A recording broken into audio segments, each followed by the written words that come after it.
fuera solo una parte del cuadro. ¿Y si existieran fenómenos que no encajan, que desafían las leyes de la física, que se cuelan en nuestra cotidianidad sin previo aviso, y que sin embargo son reales? Estoy hablando de los fenómenos paranormales, no como entretenimiento, no como mito, no como parte del folclore popular, sino como un campo lleno de casos documentados, testigos confiables, informes oficiales y grabaciones que aún no han podido ser explicadas por la ciencia. La mayoría de las personas, cuando oye la palabra paranormal, piensa en fantasmas, apariciones, espíritus, casas embrujadas, pero eso es apenas la superficie. Lo paranormal abarca una gama de sucesos mucho más amplia. Incluye manifestaciones físicas inexplicables, ruidos sin fuente, psicofonías, poltergeists, premoniciones, visiones, telepatía, bilocación y experiencias cercanas a la muerte. La pregunta no es si creemos en lo paranormal. La pregunta es, ¿estamos dispuestos a ver lo que la evidencia sugiere? Porque aunque la ciencia tradicional no haya dado una respuesta concluyente, hay una acumulación de datos que no podemos seguir ignorando. Tomemos un caso claro. En 1974, en Enfield, Londres, la familia Hodgson reportó una serie de eventos extraños en su casa. Voces que surgían de la garganta de una niña de 11 años, muebles que se movían por sí solos, objetos lanzados por fuerzas invisibles. Todo esto fue documentado por periodistas, policías y hasta investigadores del Society for Psychical Research. Las grabaciones existen, hay fotografías, hay testimonios firmados. ¿Todos se equivocaron? ¿O vieron algo que simplemente no encaja en nuestra lógica actual? En México, por ejemplo, el expediente del Hospital Juárez, decenas de enfermeros reportaron durante años la presencia de una mujer vestida de blanco que aparecía en la madrugada, atendía pacientes, hablaba con ellos y luego desaparecía. La llamaron la planchada. No era una sola visión, eran múltiples de personas diferentes en turnos distintos. ¿Alucinación colectiva? Tal vez. ¿Pero por qué siempre con la misma descripción? ¿Por qué siempre en el mismo contexto? En 1990, en San Sebastián de los Reyes, España, un suceso marcó a la Guardia Civil. Un hombre llamado José María L. falleció en un accidente. Días después, su familia reportó luces, pasos, puertas que se cerraban solas. La Guardia Civil intervino. 2 agentes fueron testigos de fenómenos extraños. Uno de ellos renunció. El otro pidió traslado. Ambos dejaron constancia escrita. El expediente está archivado.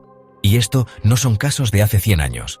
Hoy mismo, en pleno siglo XXI, siguen ocurriendo.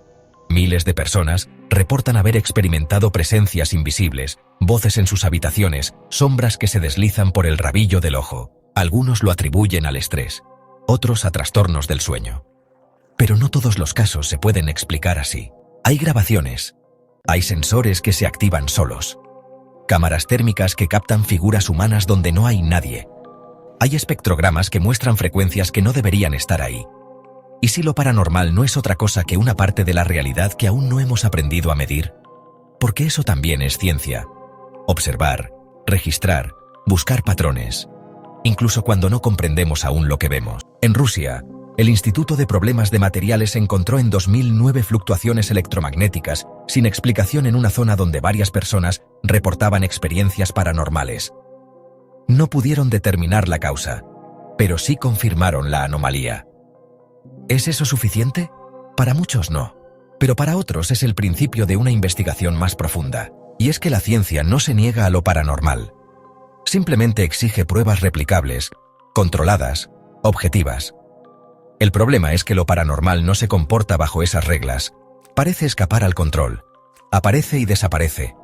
Se manifiesta en condiciones únicas, a menudo ligadas a estados emocionales intensos o a lugares cargados de historia. Algunos científicos sugieren que estos fenómenos podrían estar relacionados con campos de energía que aún no comprendemos del todo. Otros, que son manifestaciones psíquicas, proyecciones inconscientes del cerebro humano. Y hay quienes postulan que son entidades reales, inteligentes, pero no físicas. ¿Imposible? Hasta hace un siglo hablar de bacterias invisibles era considerado locura. Hoy son parte básica de la medicina. Entonces, ¿por qué tantas personas aseguran vivir experiencias paranormales? Hay una teoría que sugiere que ciertas personas son más permeables a estos fenómenos, que tienen una sensibilidad especial, Y aquí viene algo importante. Ese será el tema de mi próximo video. ¿Por qué me pasan cosas paranormales? Y no es azar. Hay factores comunes, entornos emocionalmente intensos, traumas no resueltos, lugares con historia trágica, campos electromagnéticos alterados. Incluso hay estudios que vinculan la actividad geomagnética de la Tierra con el aumento de reportes paranormales en ciertas regiones. No es magia, es estadística. Y si hay patrones, es porque hay una lógica detrás, aunque aún no sepamos cuál. Ahora, vamos a profundizar en fenómenos específicos y las teorías que intentan explicarlos. Desde apariciones y voces inexplicables, hasta objetos que parecen moverse por sí solos. Cada evento tiene su propia historia, y a menudo hay más de una explicación posible. Algunos científicos sugieren que ciertas manifestaciones podrían ser el resultado de fenómenos naturales malinterpretados como el infrasonido o las ilusiones ópticas. Otros creen que podría haber una conexión con dimensiones paralelas o energía residual. Y claro, no podemos descartar la posibilidad de que algunas experiencias sean simplemente producto de nuestra mente jugando trucos en momentos de estrés o miedo. Lo fascinante es que, a pesar de los avances en la ciencia y la tecnología, estos fenómenos siguen siendo un misterio. Y eso, amigos, es lo que los hace tan irresistibles para explorar. Volvamos a los fenómenos. Los poltergeists, por ejemplo, son una de las manifestaciones más inquietantes. Se trata de actividad física, ruidos, golpes, objetos lanzados.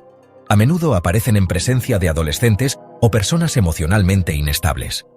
La teoría más aceptada es que no se trata de espíritus, sino de energía psicoquinética generada de forma inconsciente por la persona afectada. El cerebro, bajo presión extrema, generando alteraciones físicas en su entorno. Suena fantasioso, pero hay laboratorios que han intentado reproducir esto con sujetos entrenados en concentración intensa. Y los resultados, aunque no concluyentes, son inquietantes. También están las experiencias cercanas a la muerte. Personas clínicamente muertas durante minutos, que luego describen con exactitud lo que ocurrió en la sala, conversaciones que no podían haber escuchado, detalles físicos exactos. Hay cientos de testimonios, médicos, enfermeros, familiares. Algunos casos, documentados por cardiocirujanos, ¿son alucinaciones? ¿Memorias cerebrales en colapso? ¿O una percepción real más allá del cuerpo? Y no podemos dejar de lado las psicofonías. Grabaciones de voces que no estaban presentes en el momento de la grabación.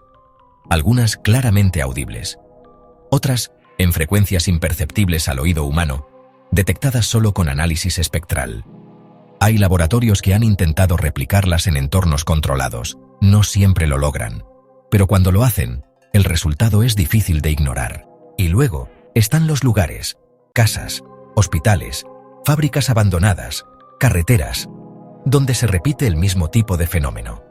Los investigadores hablan de lugares impregnados, espacios que, por razones desconocidas, parecen actuar como catalizadores de lo paranormal. Algunos lo vinculan con la geología, fallas tectónicas, minerales específicos, aguas subterráneas. Otros con la historia emocional del lugar, tragedias, sufrimiento, muertes violentas. ¿Y si la memoria no está solo en las personas, sino también en los espacios? Esto nos lleva a otra teoría, la del residual energético. Según esta idea, algunos fenómenos no son interacciones inteligentes, sino repeticiones grabadas de eventos pasados. Como un eco en el tiempo. Por eso hay apariciones que repiten siempre los mismos movimientos. Caminan, desaparecen, vuelven a aparecer, no reaccionan, no cambian, no son fantasmas, son huellas. Y esa posibilidad abre una puerta aún más desconcertante. ¿Y si el tiempo no es lineal? ¿Y si lo que vemos como pasado, presente y futuro coexiste en capas que a veces se cruzan? La física cuántica ya ha demostrado que el tiempo, al nivel más básico, no es tan sólido como creemos. Entonces, ¿no podría haber, en ciertos lugares o circunstancias, una fisura? Un cruce entre realidades. ¿Eso explicaría las apariciones, las visiones, los mensajes? O tal vez sea algo aún más profundo. Algunas corrientes filosóficas y espirituales aseguran que lo paranormal es solo una palabra que usamos para lo sagrado mal entendido. Que estas manifestaciones son el roce entre el mundo físico y una dimensión superior. Una inteligencia más allá de la materia. Algo que nos observa, que nos influye, que a veces se deja ver. No tengo la respuesta definitiva. Y no creo que nadie la tenga. Pero una cosa es segura, los fenómenos paranormales existen. y negar su existencia solo retrasa nuestra comprensión del mundo. Así que te pregunto, ¿estás dispuesto a mirar más allá de lo evidente? A considerar que lo inexplicable no es absurdo, sino simplemente aún no comprendido. Porque esto apenas comienza.